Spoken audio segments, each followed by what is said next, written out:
So you're about to have a difficult conversation and you're feeling a little bit nervous about it, or you're in the middle of a conversation and somehow things just take a turn for the worse. What do you do? Today, I want to share with you some strategies to effectively navigate difficult conversations either at work or in your personal life. My name is Manisha, and I help professionals like you elevate your leadership and communication skills.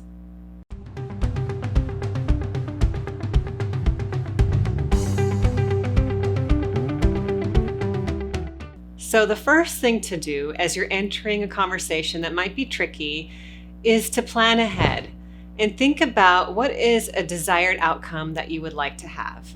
If you could identify just one thing you'd like to get out of the conversation, and then be comfortable sharing that with the other person. Let them know, I really enjoy speaking with you, or I think it's important for us to get on the same page, and here's what I would like for today's conversation. I would love if we could just come to a mutual understanding. How does that sound to you?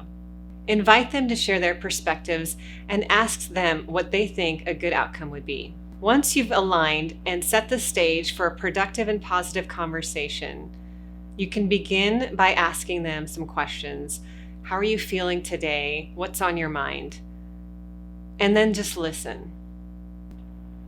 Once you've identified your desired outcomes and come to an alignment, make sure that you also check your energetic state.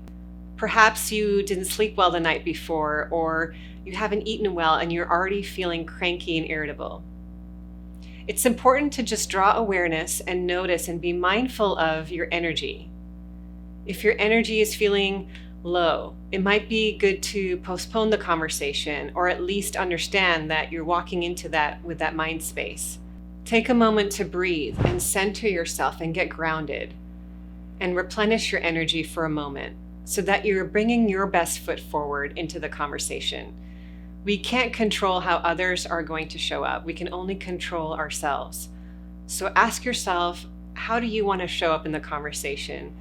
What impression do you want to leave the other person with? After you've done an inventory of yourself, your energy levels, and you understand the outcome that you'd like to have, now take a moment to think about the other person's perspective and try to empathize with them.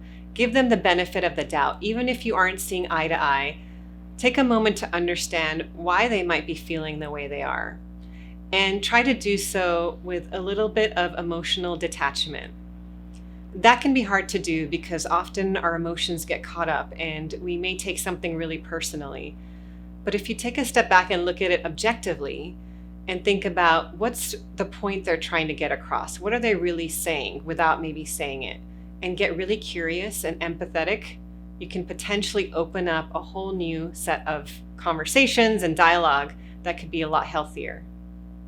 The fourth key consideration as you're navigating a difficult conversation is to really know your triggers. What sets you off? Maybe when you feel like you're not being listened to, or you feel unloved, or you feel like you're being judged or scolded. Think about your top 3 or 5 triggers and just become aware of them. Make sure that you understand how they affect you and how they show up in your body. Do you tend to clench your fists or get upset or start to get shortness of breath? Really just get connected with your body and your triggers and your emotions and how they show up for you. Because once you become more aware, you can start to accept that part of yourself, and then you can start to exercise choice. So the model really is awareness, acceptance, and choice. First, build awareness of who you are, how you show up, what influences you, what your energy state is, what triggers you. Then accept that as a part of who you are without passing judgment on yourself, and understand that you're human and it's part of the human experience. And then the third part is just to really now think about how you want to show up and understand that you have a choice. So the awareness, acceptance, and choice model can really help you as you're learning about your triggers and becoming more emotionally aware of yourself. The last tip I want to share with you is just to have some patience and to keep trying.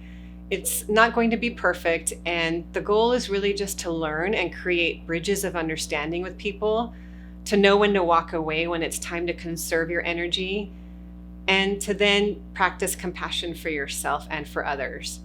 So here's to having more productive conversations. I wish you the best. Let me know what works for you, and if you have any questions. I'll talk to you soon.